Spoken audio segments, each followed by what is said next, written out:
And Nikki joins us now. Maxine, what is she doing? She's on thin ice. I know, bless her. I mean, she has got Munchausens. I think now it's been on screen, everybody knows she's got Munchausens, but the lies and the deceit, they're just getting worse and worse and worse. And she's getting to a position where she feels that she can't back out of it. And, you know, it's hard because what she's doing is wrong. The lies, the deceit, the manipulation of the people around her is wrong. But what we do have to remember is that she is being manipulated by her own mind. She has Munchausens.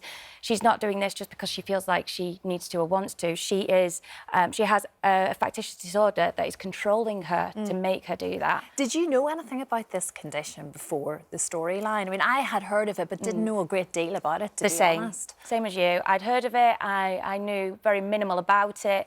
I'd heard of Munchausens and Munchausens by proxy, which people do tend to mix up. And then obviously once I found out that I was doing this storyline with Hollyoaks, we had a lot more research into it, and we had an expert come and sit with us for a day and went through lots of case studies, explained it, and just how people can fabricate these incredible stories just to kind of... It's like attention. It's to get attention. And there's different types of Munchausens. Maxine's is that she knows she's lying, she knows what she's doing, she knows she's not ill. She's going to do anything to keep Damon to begin with, isn't it? But then her friend, I think it's starting to unravel a little bit. Well, yes, because Sienna's knows, slightly on it, and the doctors know that she does have Munchausen. So essentially Maxine is ill, but not in the type of illness that she's trying to portray to everyone around her. But yeah, I think it's getting harder and harder for her. It's an intense enough role to play, isn't it, I guess? And you've had a lot of feedback, not always great stuff, because people are hating Maxine and what she's doing. I mean, you've sort of had to deal with that as well. Yeah, and do you know what? I understand why there's been a lot of negativity and a lot of hate towards this, because if you didn't know that she had Munchausen's, or you don't know what Munchausen's is, to everybody, she's just this lying, deceitful, manipulative, horrible person who's just trying to do all these things to get attention and love from Damon and the people around her. So I can understand why people have been so negative about it, but I'm seeing now a difference that now it's been revealed she has Munchausen's and more people are understanding the condition. People are more sympathetic towards her because they understand that she's not necessarily doing this because she's evil. She's doing this because she's ill. And I think more people are starting to understand. So the negativity isn't as bad as it was. But yeah, people did and do really hate Maxine for what she's doing, understandably so, because of how she's affecting the people. Then you must love that as an actor. It gets people talking, doesn't it? You know, it does. It is hard because I'm quite a softie, and I'm like, oh God, it's not real, and I'm not really doing these things. I don't want to read that.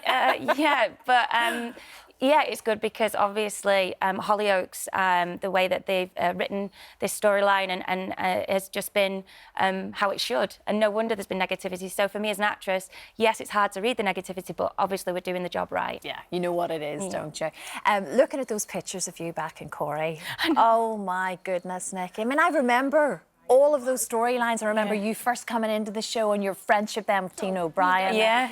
I mean, it's actually really lovely looking back, and that's how I feel. I can only imagine how you must feel watching it. Do you know, it's amazing because quite a lot of the clips that people do show, I'm like, oh my God, I do remember, but I don't remember it so long ago, and it's so lovely to see them all. It really, really is lovely. I mean, you probably still get people talking to you about Coronation Street and about... Yeah, and in all honesty, I get, if in the street, I get 50% of people shouting Candice and 50% shouting Maxine. Really? So yeah, it's still quite a lot of people do reference me as Candice rather than Maxine. It just shows you though the impact that you had on such a big soap. Would it be something that you could go potentially back to? Well, at the moment, I am definitely with Hollyoaks for a while, but Coronation Street will always have such a special place in my heart. I love it, and I love the people, and I just loved every second of it. So for me, I mean, I love where I am. I love Hollyoaks. I love Maxine, but I do love Corrie as well. And yeah, it's one of those I couldn't answer that. No.